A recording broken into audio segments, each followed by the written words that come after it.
नमस्ते छात्रों, आज हम आपकी कक्षा 10वीं की हिंदी की पाठ्य पुस्तक स्पर्श भाग 2 से पाठ अब कहाँ दूसरे के दुख से दुखी होने वाले पाठ का अध्ययन करेंगे। ये पाठ आपके गद्य भाग से लिया गया है और इसके रचयिता निदा फाजली जी हैं। तो चलिए पाठ की शुरुआत करते हैं। पाठ की शुरुआत करने से पूर्व मैं चाहूंगी कि आप एक बार इस पाठ के शीर्षक की गहराई को समझें। पाठ का शीर्षक जैसा अब कहाँ दूसरे के दुख से दुखी होने वाले। इस शीर्षक के जरिए निदा फाजली जी हमें ये कहना चाहते हैं कि अब वह समय नहीं रहा है जब लोग दूसरे के दुख को देखकर दुखी होते हैं। समय के साथ मनुष्य के जीवन में उसके व्यवहार में कई बदलाव आए हैं। अब वो पहले जैसा नहीं रहा कि दूसरे के दुख को देखकर उसे भी दुख का अनुभव हो। लोग हमेशा अपने कार्यों में व्यस्त रहते हैं। उनके पास अब इतना भी समय नहीं कि दूसरों के दुखों को देख वो थोड़ा सा भी दुखी हो सके। लेखक ने यहाँ पर यह किस आधार में कहना चाहा है, यही बात हम इस पूरे अध्याय में पढ़ेंगे। तो चलिए शुरू करते हैं निदा फाजली द्वारा लिखा ये लेख अब कहाँ दूसरे के दुख से दुखी होने वाले। परंतु उससे पूर्व आइए संक्षिप्त रूप से लेखक का जीवन परिचय भी जान लेते हैं। ये निदा फाजली जी की तस्वीर है और यहाँ उनका परिचय मैंने संक्षिप्त रूप में लिखा है। निदा फाजली जी का जन्म 12 अक्टूबर 1938 को हुआ था। स्थान दिल्ली। इनका बचपन ग्वालियर में व्यतीत हुआ। 1999 के साहित्य अकादमी पुरस्कार से इन्हें सम्मानित किया गया था इनकी पुस्तक खोया हुआ सा कुछ के लिए। इनकी प्रमुख रचनाएं कुछ इस प्रकार से हैं। लफ्जों का पुल कविता संग्रह है। इनका शायरी संग्रह खोया हुआ सा। आत्मकथा का पहला और दूसरा भाग दीवारों के बीच नाम से है। तमाशा मेरे आगे यह इन्होंने फिल्मी दुनिया पर लिखे संस्मरणों का संग्रह है। इनका निधन 8 फरवरी 2016 को हुआ। तो चलिए अब निदा फाजली जी द्वारा रचित इस कहानी का पाठ प्रवेश समझे। पहली पंक्ति में पढ़ती हूँ आप लोगों के लिए, ध्यान से सुनिएगा। प्रकृति ने यह धरती उन सभी जीवधारियों के लिए दान में दी थी जिन्हें खुद प्रकृति ने ही जन्म दिया था। लेकिन समय के साथ साथ हुआ यह कि आदमी नाम के प्रकृति के सबसे अनोखे चमत्कार ने धीरे धीरे पूरी धरती को अपनी जायदाद बना दिया और अन्य दूसरे सभी जीवधारियों को इधर उधर भटकने के लिए छोड़ दिया। हम सब जानते हैं यहाँ पर कि जो ये प्रकृति है इसमें न सिर्फ एक मनुष्य जाति रहती है वरन इसमें कई जीव जंतु रहते हैं। हर किसी का इस प्रकृति पर, इस पृथ्वी पर पूरा अधिकार है। परंतु प्रकृति में जन्मे एक अनोखा जो जीव है वो है मनुष्य। उसने पूरी तरह से इस पृथ्वी पर अपना कब्जा कर लिया और बाकी जीव जंतुओं को इससे अलग कर दिया। ये बहुत ही बड़ी विडंबना है कि हमारे इस पृथ्वी पर बाकी जीव जंतु अपनी जिंदगी को जीने के लिए इधर उधर भटक रहे हैं, लेकिन मनुष्य ने पूरी तरह से इस पे कब्जा कर रखा है और ये बहुत ही दुखदाई बात है। आगे देखिए, इसका अंजाम यह हुआ कि दूसरे जीवधारियों की या तो नस्लें ही खत्म हो गई या उन्हें अपने ठिकानों से कहीं दूसरी जगह जाना पड़ा जहां आदमी ना पहुंचा हो। कुछ जीवधारी तो आज भी अपने लिए ठिकानों की तलाश कर रहे हैं। अगर इतना ही हुआ होता तो भी संतोष किया जा सकता था, लेकिन आदमी नाम का यह जीव सब कुछ समेटना चाहता था और उसकी यह भूख इतना सब कुछ करने के बाद भी शांत नहीं हुई। अब वह इतना स्वार्थी हो गया है कि दूसरे प्राणियों को तो पहले ही बेदखल कर चुका था, परंतु अब वह अपनी ही जाति अर्थात मनुष्य को ही बेदखल करने में जरा भी नहीं हिचकिचाता। परिस्थिति यह हो गई है कि ना तो उसे किसी के सुख दुख की चिंता है और ना ही किसी को सहारा या किसी की सहायता करने का इरादा ही। यदि आपको भरोसा नहीं है तो चलिए इस पाठ को पढ़िए और समझेंगे आप कि आपके आसपास के लोगों को जो इस तरह के व्यवहार करते हैं अपने अन्य जीवों के साथ। इस पूरे पाठ प्रवेश के जरिए जो पूरी बात यहाँ आपको समझनी है वह संक्षिप्त रूप में कुछ इस तरह से है। पृथ्वी पर कई जीव जंतुओं ने जन्म लिया। सबसे समझदार यहाँ पे किसी को अगर माना गया तो वो थी मनुष्य जाति। मनुष्य जाति इतनी अधिक स्वार्थी हो गई कि उसने अपना जीवन व्यतीत करने के लिए, अपने लालसा को, अपने अंदर के लालच को पूरा करने के लिए उसने इस पूरी पृथ्वी पर अपना कब्जा कर लिया। इस प्रकृति को वो बद से बदतर करता चला जा रहा है। उसने अन्य जीवधारियों को यहाँ से हटा दिया या तो उन्हें खत्म कर दिया। इससे भी जब उसकी भूख नहीं मिटती है, यानी मनुष्य जाति यानी हमारी जाति के लोगों की जब भूख नहीं मिटती है, हम इतने अधिक स्वार्थी हो गए हैं कि दूसरे प्राणियों के साथ साथ हम मनुष्यों तक को भी इस जगह से बेदखल कर रहे हैं, मात्र अपने स्वार्थ को पूरा करने के लिए। हमें किसी और के सुख दुख की चिंता ही नहीं रह गई है। हम सिर्फ और सिर्फ अपना स्वार्थ यहाँ पर पूरा करना चाहते हैं। ये सारी बातें यहाँ पे लेखक निदा फाजली जी कह रहे हैं और साथ ही वो ये भी कह रहे हैं कि जब आप इस पाठ को पढ़ेंगे तो आप यकीनन इस बात को समझ जाएंगे कि हमारे आसपास ऐसे कई लोग हैं जो इस तरह का बर्ताव आए दिन करते हैं, यानी कि अपना स्वार्थ पूरा करते हैं और अन्य जीव जंतुओं को जरा सी भी अहमियत यानी कि इम्पोर्टेंस नहीं देते हैं। ठीक है, तो अब मैं आपके सामने कहानी की लेख की शुरुआत करूंगी। और एक बात मैं आपको बता दूं कि इस पूरे लेख में करीब 3 से 4 छोटी छोटी कहानियों का वर्णन या आप कह लीजिए ऐसे कई उदाहरण यहाँ पे लेखक निदा फाजली जी दे रहे हैं और वो हमें ये बताना चाहते हैं कि देखिए पहले का समय कैसा था जब लोग दूसरे के दुखों को दुखी होते थे और अब का समय कैसा होता चला जा रहा है। तो इसी से शुरुआत होती है। पहले उदाहरण की या कहानी में कहना ज़्यादा बेहतर समझूंगी। तो चलिए मैं आपके लिए पहले पढ़ती हूँ, फिर उसे आप ध्यान से सुनिए और हम समझेंगे इसे। शुरुआत कुछ इस तरह से है। बाइबल के सुलेमान, जिन्हें कुरान में सुलेमान कहा गया है, ईसा से 1025 वर्ष पूर्व का एक बादशाह थे। कहा गया है वह केवल मानव जाति के ही राजा नहीं थे, सारे छोटे बड़े पशु पक्षी के भी हाकिम थे। वह इन सब की भाषा भी जानते थे। एक दफा सुलेमान अपने लश्कर के साथ एक रास्ते से गुजर रहे थे। रास्ते में कुछ चींटियों ने घोड़ों के टापों की आवाज सुनी तो डर कर के एक दूसरे से कहा, आप जल्दी से अपने अपने बिलों में चलो, फौज आ रही है। देखिए यहाँ पे अगर आप लोगों को पता होगा, बाइबल जिन शब्दों को मैंने रेड कलर से मार्क किया है लाल रंग से, उनके शब्दार्थ भी मैंने नीचे लिखे हैं पैराग्राफ के, जिन्हें आप बाद में पढ़ सकते हैं। खैर, बाइबल शब्द का अर्थ आप सब जानते हैं, वो है ईसाइयों का एक पवित्र ग्रंथ। तो वहीं कुरान भी इस्लाम धर्म का एक पवित्र ग्रंथ है, होली बुक जिसे कहते हैं हम लोग। ठीक है, बाइबल में सोलोमैन था और वही कुरान में सुलेमान नाम से भी जाना जाता है। कहा जाता है कि जो सुलेमान था वो 1025 वर्ष पूर्व एक राजा था, बादशाह माना गया था। और वो इतना अच्छे राजा थे कि न सिर्फ वो मनुष्य जाति के लोगों की तकलीफों को दूर करते थे, बल्कि वे अन्य छोटे बड़े जीवों की भी बातों को समझ भी सकते थे और उनके दुखों को भी वो दूर करते थे। वे एक बहुत बड़े हाकिम थे। हाकिम शब्द का अर्थ होता है राजा या मालिक थे, यानी न सिर्फ वो मनुष्य जाति के राजा थे बल्कि वो पशु पक्षियों के भी राजा माने जाते थे।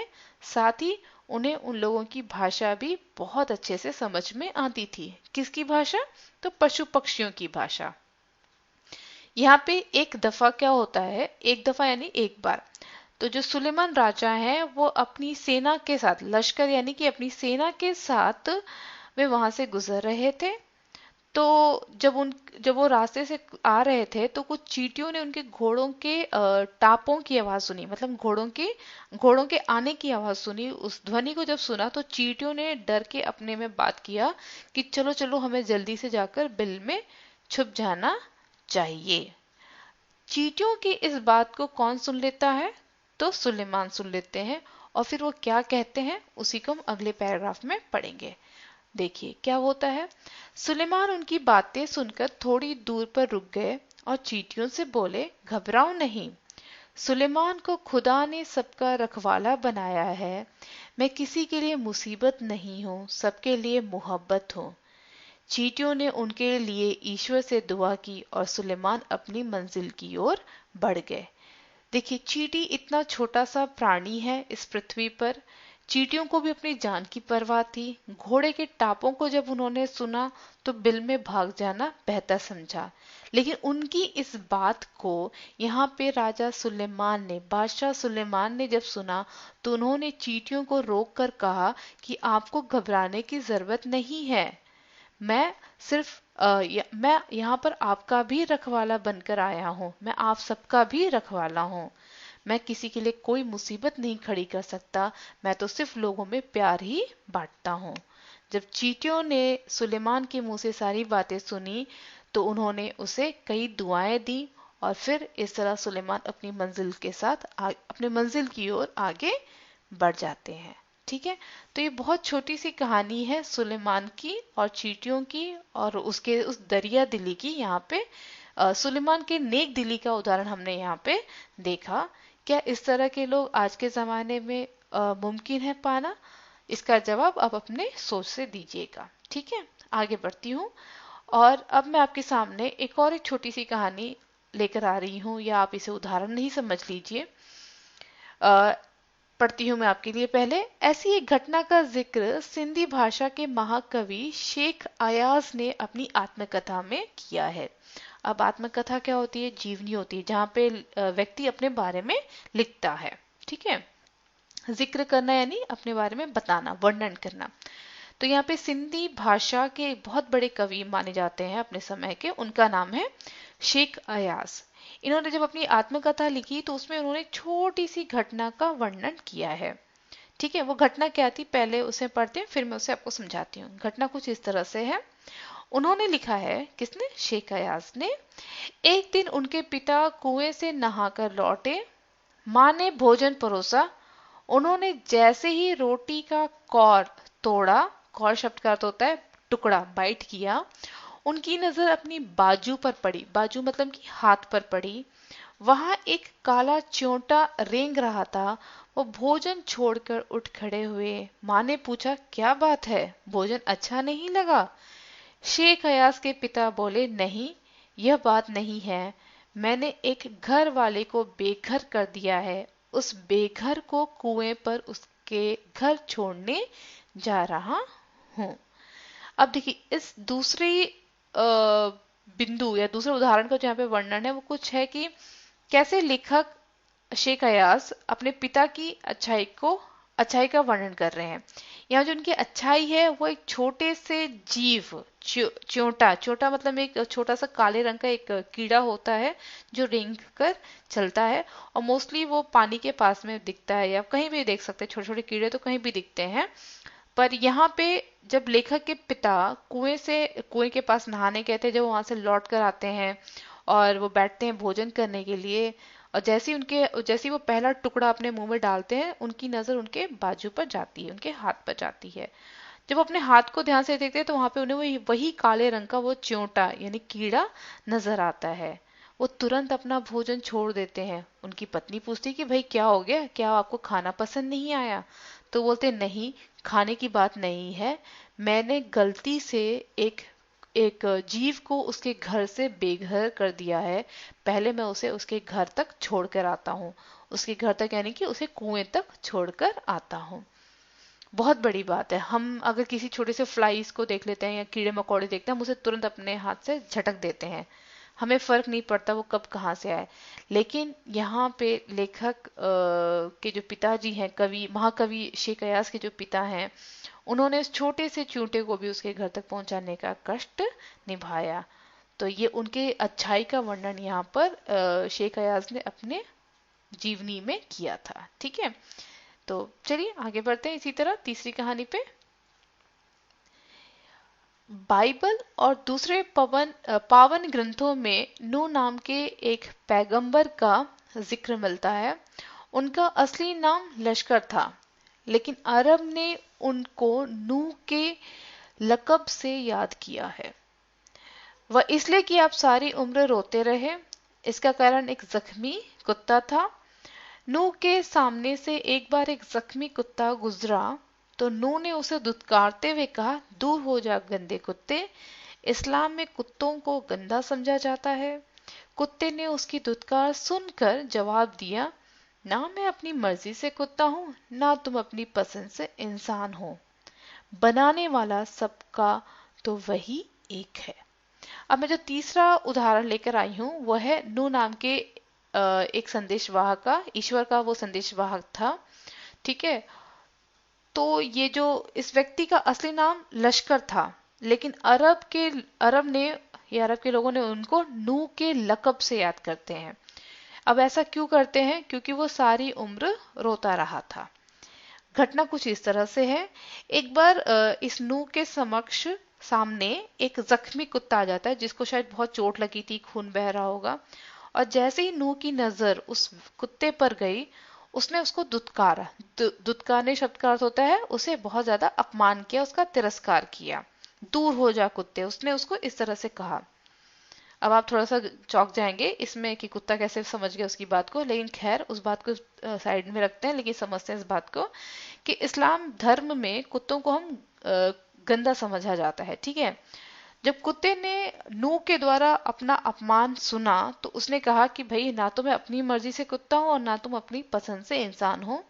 बनाने वाला सबका तो वही एक है।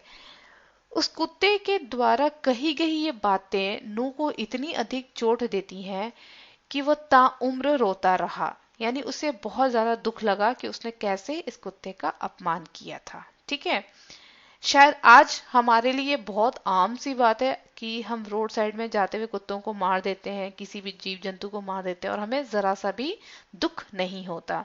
लेकिन इसी नूह ने पहले तो उसे दुत्कारा, लेकिन कुत्ते के द्वारा ऐसी बातों को कहे जाने के बाद उसे बड़ा अफसोस होता है, बहुत दुख होता है और वो पूरी उम्र रोता रहता है।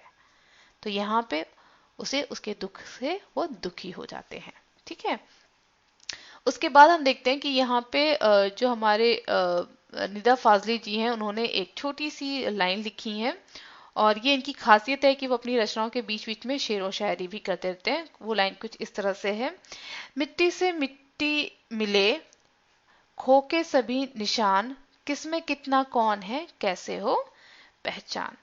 तो लेखक इन पंक्तियों के माध्यम से क्या कहना चाहते हैं? देखिए, ईश्वर ने हम सब प्राणियों को एक ही मिट्टी से बनाया है। क्या हम कह सकते हैं कि आपको दूसरी मिट्टी से बनाया, मुझे दूसरी मिट्टी से बनाया? जी नहीं, हम सबको ईश्वर ने एक ही मिट्टी से बनाया है।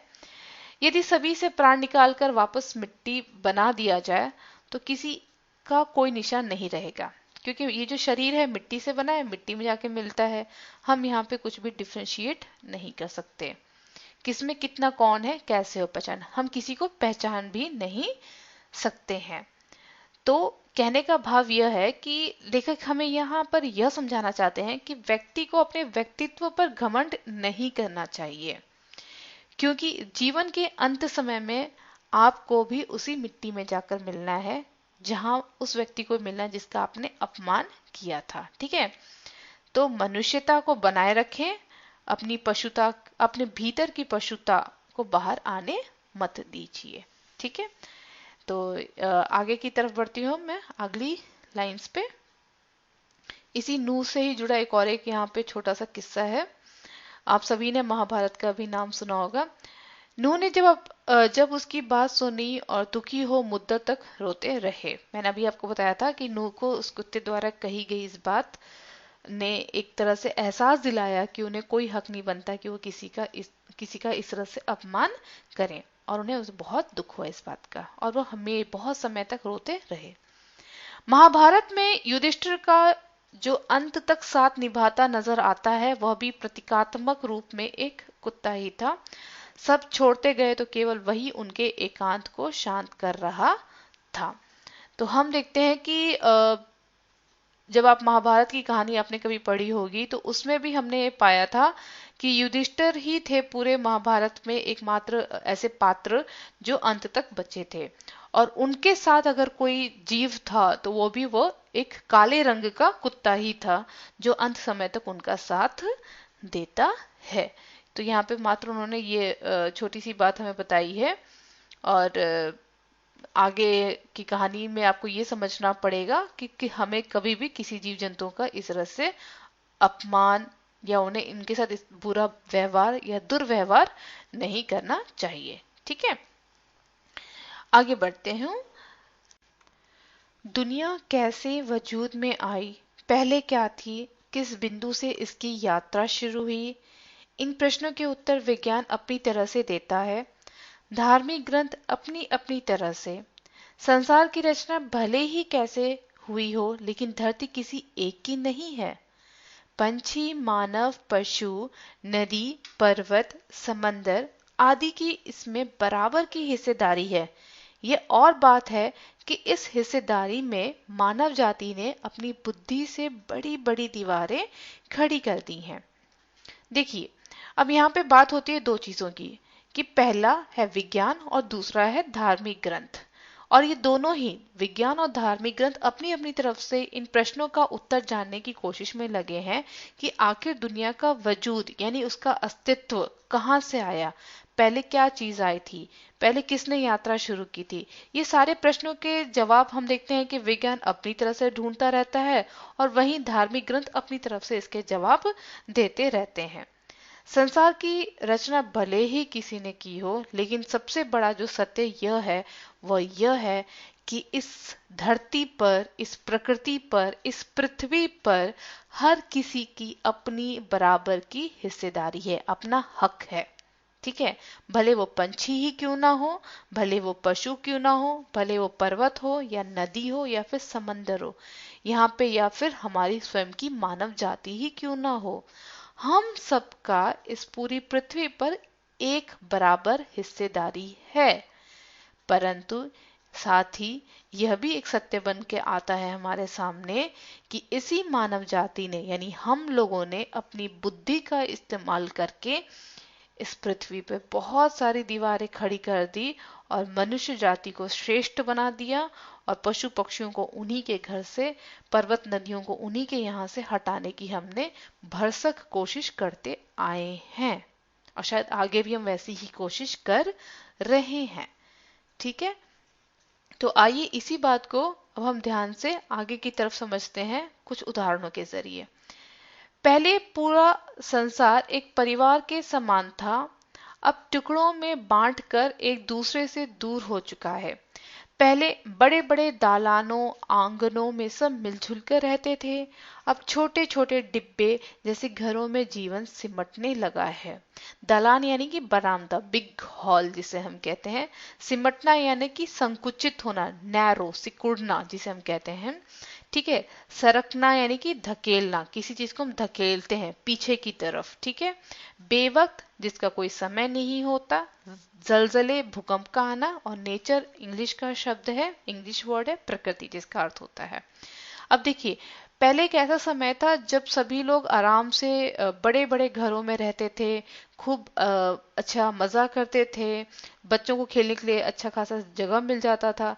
लेकिन जैसे जैसे समय बीतता जा रहा है हमारी जनसंख्या भी बढ़ती जा रही है, पॉपुलेशन डे बाय डे बढ़ता गया, तो बड़े बड़े घर में रहने वाले लोग अब छोटे छोटे घरों में जो कि माचिस के डिब्बों के जैसे होते हैं उनमें सिमटने लगे हैं। ऐसा क्यों हुआ? क्योंकि जनसंख्या बढ़ने लगी। करेक्ट। दूसरी बात देखिए, अब बढ़ती हुई आबादी ने समंदर को पीछे सरकाना शुरू कर दिया। अब जब आबादी बढ़ रही है तो पृथ्वी पर रहने के लिए जगह भी चाहिए। अब जगह कहाँ से आएगी? पेड़ों को काटना पड़ेगा, समुद्र को पीछे की तरफ धकेलना होगा। और जब हम पेड़ों को काटेंगे, समुद्र को धकेलेंगे, तो इन सब चीजों से क्या हो जाता है? प्रदूषण बढ़ता है। और प्रदूषण बढ़ेगा तो पंछी यहाँ से उड़कर कहीं और जाएंगे, उन्हें पेड़ों पे रहने के लिए जगह नहीं मिलेगी, तो पंछी उड़ते इधर उधर भटकना शुरू कर देंगे। साथ ही हमने ये भी देखा कि बारूदों की विनाश लीलाएं ने वातावरण को सताना शुरू कर दिया। अब गर्मी में ज्यादा गर्मी, बेवक्त की बरसातें, जलजले, सैलाब, तूफान और नित्य नए रोग मानव और प्रकृति की इसी असंतुलन के परिणाम हैं। नेचर की सहन शक्ति की एक सीमा होती है। नेचर के गुस्से का एक नमूना कुछ साल पहले बंबई में देखने को मिला था, और ये नमूना इतना डरावना था कि बंबई निवासी डर कर अपने अपने पूजा स्थल में अपने खुदाओं से प्रार्थना करने लगे थे। यहाँ पे देखिए, जब बारूदों यानी कि जब पॉल्यूशंस होने लगे, लोगों ने ऐसे ऐसे न्यूक्लियर बॉम्ब्स, एटम बॉम्ब्स का प्रयोग करना शुरू कर दिया, प्रकृति में दूषित प्रदूषित हवाएं बहने लगी। इन सब चीजों के कारण क्या हुआ? जो हमारा क्लाइमेट है, सीजन्स है, वो सब उल्टा उल्टा उल्टा चलने लगा। गर्मी में बहुत ज्यादा गर्मी हो रही है, बिना वक्त के बरसातें होने लगी हैं, यहाँ पे जलजले होने लगे, यानी भूकंप आता रहता है आए दिन, सैलाब आने लगा, तूफान आने लगा, और तो और ऐसे कई ऐसे रोग आ गए जिनसे मानव पूरी तरह से पीड़ित हो गया है। अब मानव और प्रकृति के इस असंतुलन का परिणाम ये सब चीजें हैं, ठीक है। अब नेचर यानी प्रकृति की भी अपनी एक सीमा होती है हर चीज को सहने की, लेकिन जब प्रकृति इन सब चीजों को सहन नहीं पाती है तो उसे बहुत गुस्सा आता है, और जब प्रकृति को गुस्सा आता है तो उसका एक डरावना रूप हम मनुष्यों को ही झेलना पड़ेगा, ठीक है। और उसी उसी इस रूप का वर्णन यहाँ पे लेखक ने बंबई के एक एक घटना का वर्णन यहाँ पे करते हैं जो कि असलियत में हुआ था। इट्स अ रियल फैक्ट्स, ठीक है। ये ऐसी घटना बंबई में घटी थी। बंबई यानी कि बॉम्बे, यानी हमारी आज की मुंबई में घटी थी। तो यहाँ पर लेखक बढ़ती हुई आबादी के कारण प्राकृतिक बदलावों का वर्णन कर रहे हैं, और यहाँ पे जो बंबई की घटना है उसको मैं आपके सामने बताना चाहूंगी। क्या हुआ था, कुछ सालों पहले बड़े बड़े बिल्डर समंदर को पीछे धकेल कर उसकी जमीन को हथिया रहे थे। बेचारा समंदर लगातार सिमटता जा रहा था। पहले उसने अपनी फैली हुई टांगे समेटी, थोड़ी सिमट कर बैठ गया। अब आप सब जानते हैं कि बंबई समुद्र के किनारे बसा हुआ है, और हम देखते हैं कि उसका समुद्र की जो रेखा है बहुत बड़ी है। लेकिन बम्बई की जो पॉपुलेशन वो इतनी ज्यादा बढ़ती जा रही है कि वहां के जो बिल्डर्स हैं पैसा कमाने के लिए बड़े बड़े बिल्डिंग्स बना रहे हैं।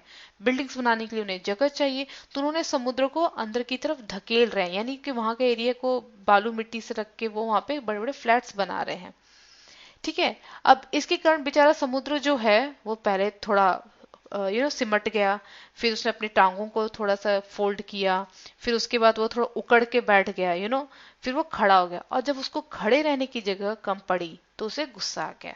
यहाँ पे समुद्र को यहाँ पे मानविकीकरण किया गया है, यानी समुद्र को एक मनुष्य के जैसे बताया जा रहा है कि जब आप किसी को रहने की जगह नहीं देते, उसे पहले सो रहा था उसको आपने उठाया, फिर आपने उसको बैठने नहीं दिया, वो खड़े नहीं आप उसको होने दे रहे हैं, तो गुस्सा तो आएगा ना। और ऊपर से ये तो हमारा नेचर है, ठीक है। तो यहाँ पे प्रकृति को गुस्सा आता है कि उसके साथ इतना गलत हो रहा है। और आगे की लाइन देखिए, यहाँ पे बहुत सुंदर सी लाइन लिखी उन्होंने, जब खड़े रहने की जगह कम पड़ी तो उसे बहुत गुस्सा आ गया। जो जितना बड़ा होता है उसे उतना ही कम गुस्सा आता है, परंतु जब आता है तो रोकना मुश्किल हो जाता है। और यही हुआ, उसने एक रात अपनी लहरों पर दौड़ते हुए 3 जहाजों को उठाकर बच्चों की गेंद की तरह 3 दिशाओं में फेंक दिया। ये सच्ची घटना है। एक बंबई में एक वक्त पर ऐसी घटना घटी थी, और इसी समुद्र की लहरों पे 3 बड़ी बड़ी जहाजें गुजर रही थी वहां से, और समुद्र में ऐसा भूकंप आया कि उसने उन तीनों जहाजों को बुरी तरह से उछालकर 3 डिफरेंट दिशाओं में फेंक दिया था। वो कौन सी दिशाएं थी उनके बारे में भी यहाँ बताया गया है। कहने का अर्थ है कि उनमें से एक जहाज को वर्ली के समुद्र के किनारे पर आकर गिरी, वहीं पे दूसरी जहाज बांद्रा के कार्टर रोड के सामने औंधे मुंह, मतलब पूरी तरह से पलट कर, ठीक है, मुंह के बल जाकर गिरी। और जो तीसरी जहाज थी वो गेटवे ऑफ इंडिया पर टूट फूट कर सैलानियों का नजारा बन गई। तो यहाँ पे तीन जहाजें जो समुद्र में थी, समुद्र को गुस्सा है कि तुम लोगों ने मेरी जगह पर अपना घर बना रहे हो, मुझे सिकुड़ते जा रहे हो। उस प्रकृति का गुस्सा देखिए यहाँ पर कि उसने इन तीनों जहाजों को वर्ली, बांद्रा और यहाँ पे गेटवे ऑफ इंडिया में उल्टे मुंह फेंका। बावजूद बहुत कोशिशों के वे फिर से चलने फिरने के काबिल नहीं हो सके। तो ये जहाजें ऐसी टूटी फूटी कि इनका प्रयोग दोबारा नहीं हो सका। तो ये और कुछ नहीं है, यहाँ पर लेखक ने प्रकृति के भयानक भयानक गुस्से का वर्णन किया है।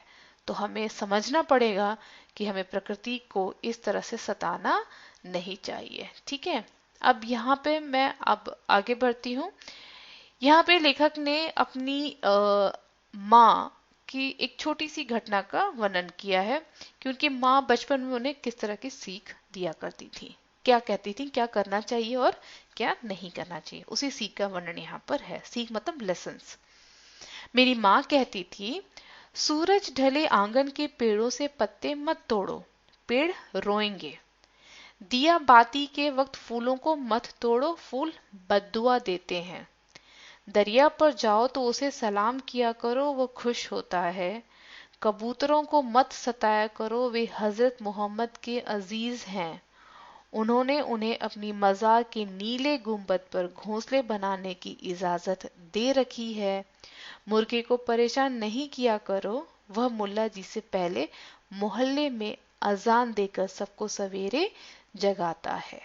ठीक है, यहाँ पे देखिए लेखक अपनी माँ की सीख का वर्णन कह रहे हैं और बहुत सरल शब्दों में उन्होंने बताया है कि उनकी माँ उन्हें हमेशा टोकती थी, उन्हें समझाती थी कि जैसे ही सूरज ढलता है, यानी कि शाम शुरू होती है, आंगन में जो पेड़ के पत्ते होते हैं उन्हें नहीं तोड़ना चाहिए। आई थिंक आप सबकी माओ ने भी आपको ये बात जरूर बताई होगी। ऐसी मान्यता है कि शाम ढलते ही हमें पेड़ों के पत्तों को टच नहीं करना चाहिए, तोड़ना भी नहीं चाहिए।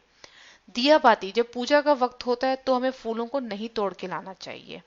ठीक है, नहीं तो फूल हमें बद्दुआ देते हैं, यानी श्राप देते हैं। जब आप दरिया पर जाते हो, किसी नदी के पास जाते हो, तो आपको उसे सलाम करना चाहिए।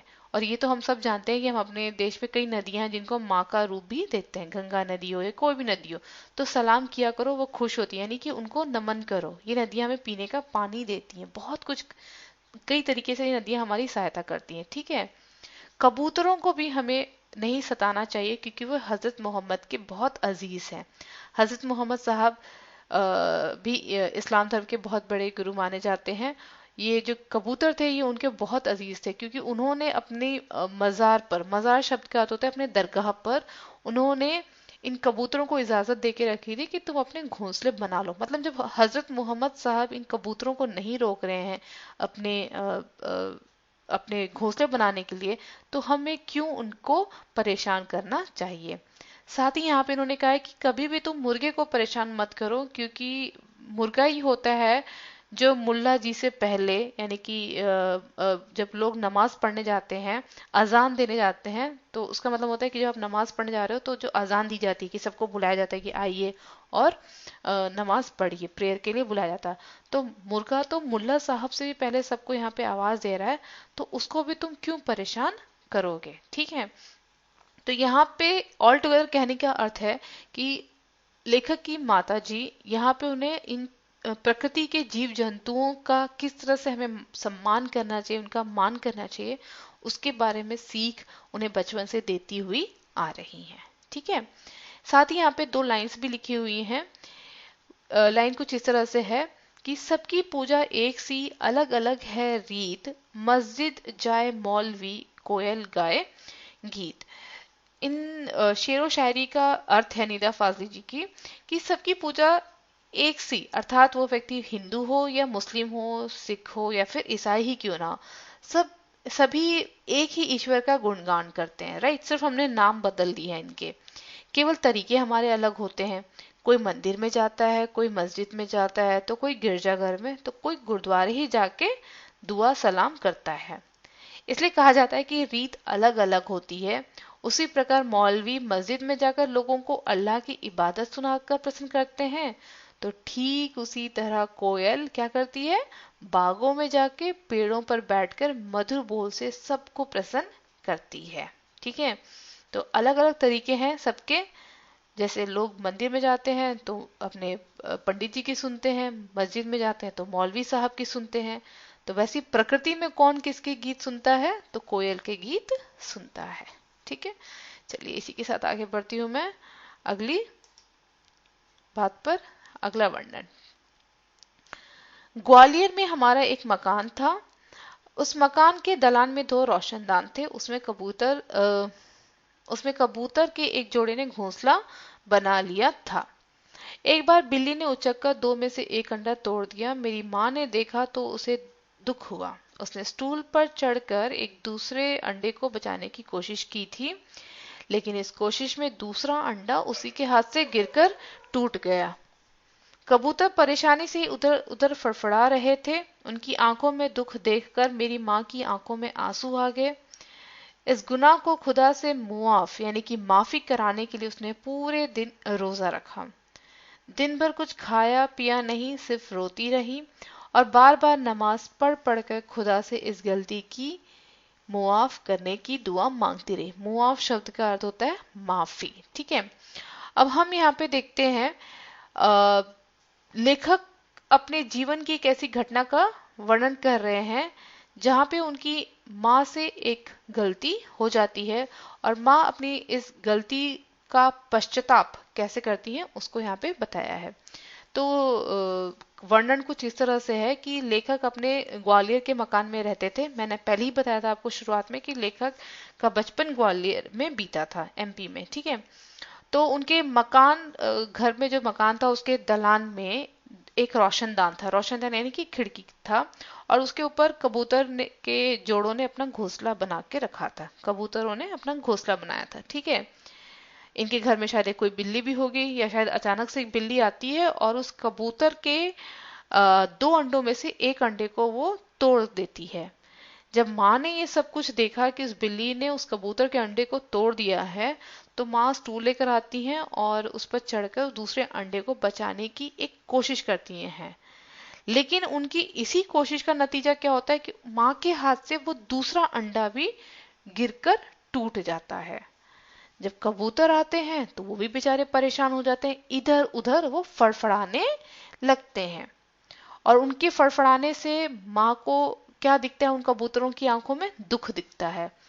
तो जब माँ उनकी आंखों में दुख को देखती है तो उनकी माँ जो है उनकी आंखों में भी आंसू आ जाते हैं और इनकी माँ को फील होता है कि उनके हाथों एक बहुत बड़ा गुनाह हो चुका है। क्या गुनाह किया उनकी माँ ने, बेचारे कबूतर के बच्चों को या उनके अंडों को उनके कारण वो अंडे टूट गए। एक तो पहले बिल्ली ने तोड़ा, दूसरा उनकी माँ के हाथों से टूट गया। तो उन्हें लगता है कि उनके हाथों बहुत बड़ा गुनाह हो गया है, बहुत बड़ा पाप हो गया है। अब इसको कैसे माफी मांगनी चाहिए, इसके लिए वो पूरे दिन रोजा रखते हैं। रोजा का अर्थ होता है उपवास रखती हैं। दिन भर वो कुछ भी खाती पीती नहीं है, सिर्फ रोती रही। मतलब इतना उनको अफसोस हुआ कि इतनी बड़ी बात उनके हाथों से होगी। बार बार वो जाके नमाज पढ़ रही थी, प्रेयर्स कर रही थी और अपने खुदा से इस गलती की माफी के लिए भी दुआएं मांग रही थी। मतलब प्रार्थना कर रही थी कि मैंने जो गलती कर दी है मुझे इसके लिए माफ कर दीजिए। तो देखिए कितनी बहुत ही ऐसी कहानी यहाँ पे उन्होंने वर्णन की है जहाँ पे उनकी माँ के नर्म दिली का हमें यहाँ पे पता चलता है कि उन्हें कितना अफसोस हुआ था उस कबूतर के अंडों के टूटने का। हम शायद ऐसा अफसोस अब नहीं करते हैं। आज वो समय नहीं रहा जब हम किसी के दुख को देखकर दुखी रहते। इस बात को आपको ध्यान में रखना होगा। चलिए अब एक और एक घटना है यहाँ पे, शायद ये आखिरी घटना इस कहानी की। ग्वालियर से बंबई की दूरी ने संसार को काफी कुछ बदल दिया है। वर्सोवा में जहां आज मेरा घर है, पहले यहाँ दूर तक जंगल था, पेड़ थे, परिंदे थे और दूसरे जानवर थे। अब यहाँ समंदर के किनारे लंबी चौड़ी बस्ती बन गई है। इस बस्ती ने ना जाने कितने परिंदे चरिंदों से उनका घर छीन लिया है। इनमें से कुछ शहर छोड़कर चले गए हैं, जो नहीं जा सके हैं उन्होंने यहाँ वहाँ डेरा डाल लिया है। ठीक है, तो हम देखते हैं यहाँ पर लेखक ग्वालियर छोड़कर जब बंबई आए तो वो बंबई के वर्सोवा इलाके में रह रहे थे। ये बताते हैं कि जब उन्होंने वर्सोवा में घर लिया था उस वक्त, उस टाइम पर वर्सोवा में बहुत दूर दूर तक जंगल फैला रहता था। बहुत सारे पेड़ देखने को मिलते थे, बहुत सारे परिंदे पक्षी देखने को मिलते थे, बहुत सारे जानवर भी हुआ करते थे। लेकिन अब समय बदल चुका है। अब समंदर के किनारे लंबी चौड़ी बस्तियां बन गई हैं। लोग बड़े बड़े बिल्डिंग्स बना के रह रहे हैं छोटे छोटे घरों में। ठीक है, और इन बस्तियों के बढ़ जाने के कारण जो बहुत सारे परिंदे यहाँ वहाँ उड़ते थे वो दिखते नहीं हैं। इनमें से बहुत तो परिंदे इस शहर को छोड़ के चले गए हैं, और वो पक्षी जो नहीं जा पाए वो इन्हीं फ्लैट्स में, इन्हीं इस बरसुआ इलाके के घरों में कहीं पर अपना छोटा मोटा, क्या कहते हैं उसे, घोंसला बनाकर रहने लगे हैं। ठीक है, तो उसी बात को इन्होंने हमें बताया है कि इनमें से 2 कबूतरों ने मेरे फ्लैट के एक मचान में घोंसला बना लिया। बच्चे अभी छोटे हैं, उनके खिलाने पिलाने की जिम्मेवारी अभी बड़े कबूतरों की है। वे दिन में कई कई बार आते जाते हैं, और क्यों ना आए जाएं, उनका भी तो घर है। लेकिन उनके आने जाने से हमें परेशानी भी होती है। वे कभी किसी चीज को गिराकर तोड़ देते हैं, कभी मेरी लाइब्रेरी में घुसकर कबीर या मिर्जा गालिब को भी सताने लगते हैं। तो लेखक ने अपने घर का वातावरण का वर्णन दिया। फिर अब वो कहते हैं कि मेरे भी फ्लैट के ऊपर मचान पर एक छोटा सा घोंसला बनाया। किसने? 2 कबूतरों ने।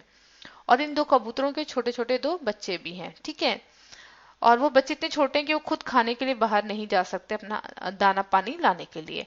तो इन बेचारे बड़े कबूतरों को ही ये जिम्मेवारी उठानी पड़ती है। वे कबूतर दिन में कई बार आते हैं, कई बार जाते हैं। तो लेखक के घर में आना जाना इन कबूतरों का कुछ लगा रहता है। और जिस मचान के पास में उन्होंने अपना जो घोंसला बनाया, वहां पे लेखक की शायद पढ़ने की किताबें रखी हुई है, लाइब्रेरी उनकी बनी हुई है।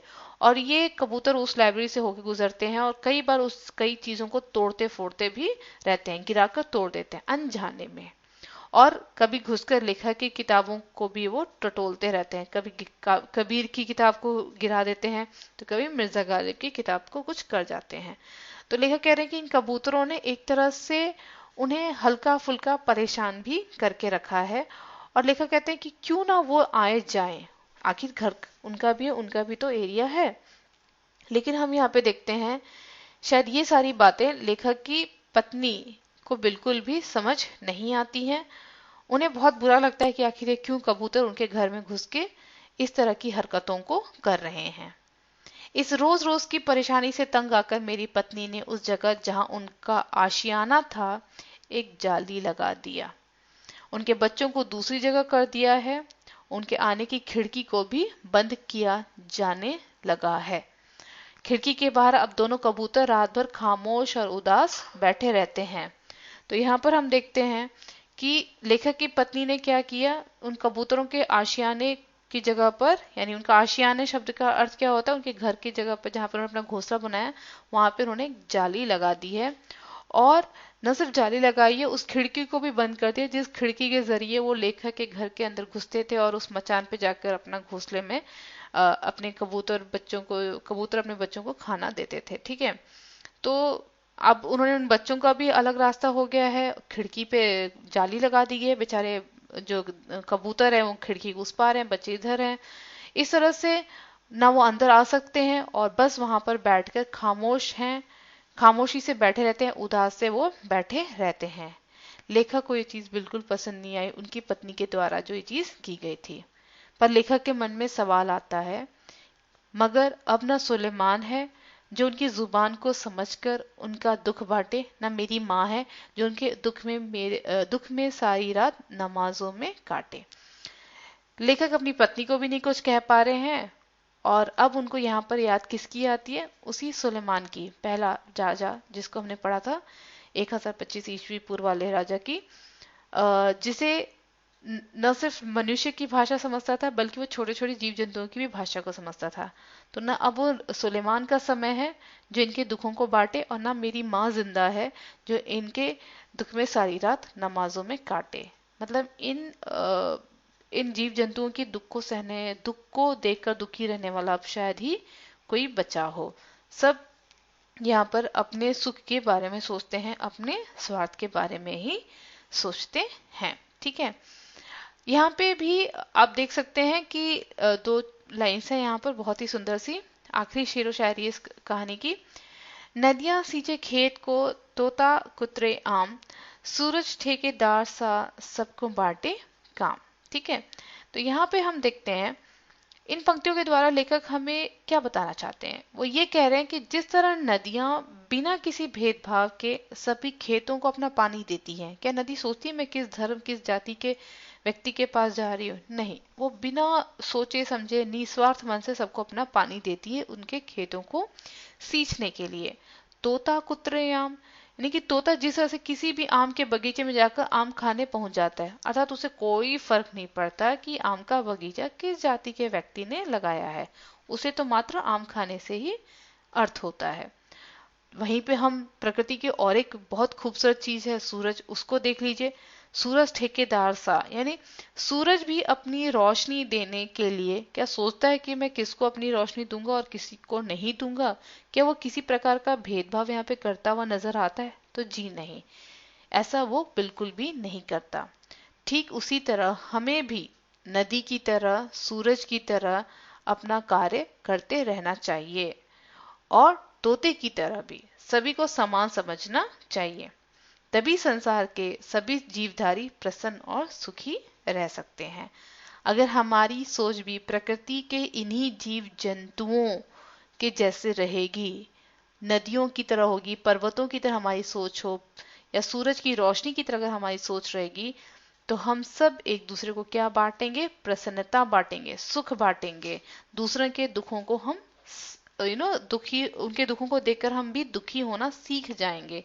तो यहाँ पे लेखक ये कह रहे हैं कि हमें प्रकृति से कुछ सीखना चाहिए। ठीक है, तो आशा करती हूँ कि आज का यह भाग आपको समझ में आया होगा। इस पाठ से जुड़ी बातों को आप समझ पाए होंगे कि हमें दूसरों के दुख को देखकर दुखी होना चाहिए, हमें उस सुलेमान की तरह होना चाहिए, हमें लेखक की माँ की तरह होना चाहिए, हमें यहाँ पे शेख अयाज के पिता की तरह अपना व्यवहार रखना चाहिए, हमें उस नूह की तरह भी यहाँ पे व्यवहार लाना चाहिए अपना। ठीक है, तो यहाँ पे लेखक निदा फाजली जी ने कई ऐसी घटनाओं का वर्णन किया हमारे समक्ष, जिसके जरिए हमने ये समझने की कोशिश की कि हमें इस प्रकृति को और नहीं सताना है, और ना ही किसी जीव जंतु को इतना सताना है कि उसको हम इस पृथ्वी से ही अलग कर बैठें।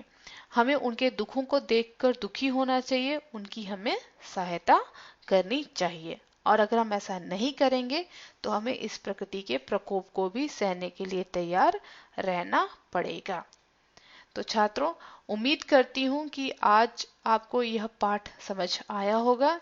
किसी प्रकार की अगर आपको शंका होगी, कक्षाएं जब शुरू होंगी तो हम वहां पर इस पाठ पर एक बार पुनः ध्यान आकर्षित करेंगे, अपना ध्यान देंगे। तो तब तक के लिए मैं इस पाठ को यहीं पर समाप्त करती हूँ। धन्यवाद।